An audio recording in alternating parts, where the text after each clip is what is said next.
Why are you confident that he might do so? Well, I mean, his book is a good indicator that he's at least a contrarian towards a lot of status quo. I think, but yeah, that's actually a concern that I have too. Unlike Tulsi, that is pretty much made herself very clear that she doesn't mind being on that outside fringes and making enemies from both sides. Yeah, I mean, he is, but that's actually one of my better selling points for Dan Crenshaw is that he is kind of like more on the right and maybe a little bit less unified as a candidate, but that's maybe going to garner a lot of votes from the right. That my biggest objection with McRaven, who I think would be a fantastic pick too, is that he's been so vocal about just in op-eds, whatever, in writing things about his disagreements with Donald Trump, that's going to just already kind of put him in a light that like, oh, well, he's just a never Trumper guy, like he's right. And he's not even a real conservative or like he's turncoated, but he's trying to play that side. I don't think Dan Crenshaw at least has that aura around him yet, where he's just like, maybe pretending to be a conservative. So that's, maybe a good selling point for him. I believe he actually is in favor of abolishing the Electoral College, or at least breaking it down to some extent.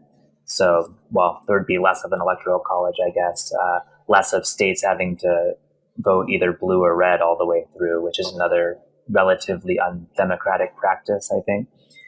So one great example to answer your question is one thing he's in favor of, or at least an idea he's had that seems pretty viable to me, are what would be called campaign finance vouchers. So the idea behind these is, earlier in this discussion, I was mentioning what a small percent of the American population are actually responsible for getting certain people on the ticket that we're voting for. So that's done with money, and Lessig will say something like that's the money election. The election that comes before the general election is the money election. He phrases it something like that in his TED Talks, for example.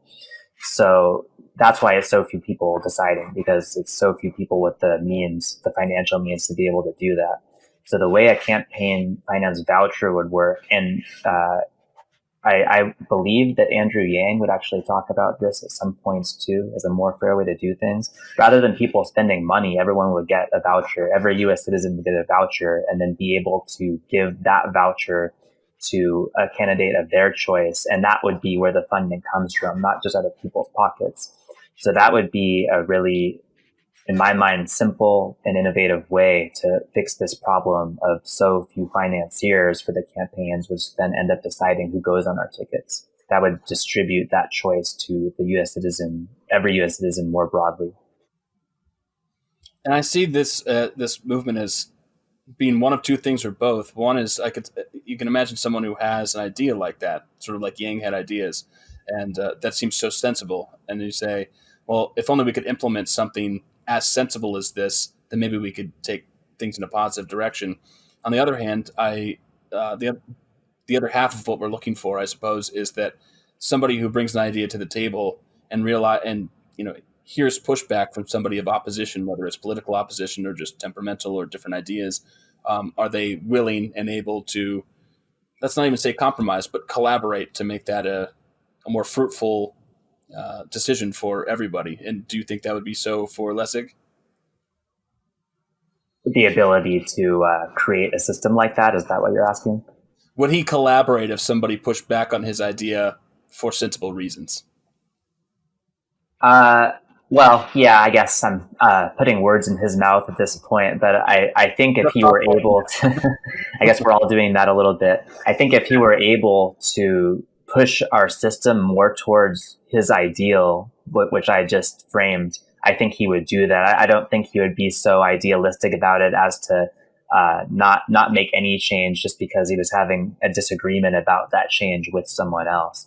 And oh yeah, I mean, you were kind of more broadly asking about Lessig's history, right? That's how we opened this part of the discussion. So Yeah. interestingly, if you read about his history online, and that's how I know about Lessig, by reading online. I don't have a special connection to him. After he finished law school at Yale, he actually was a clerk for Antonin Scalia. So I found that a really interesting fact.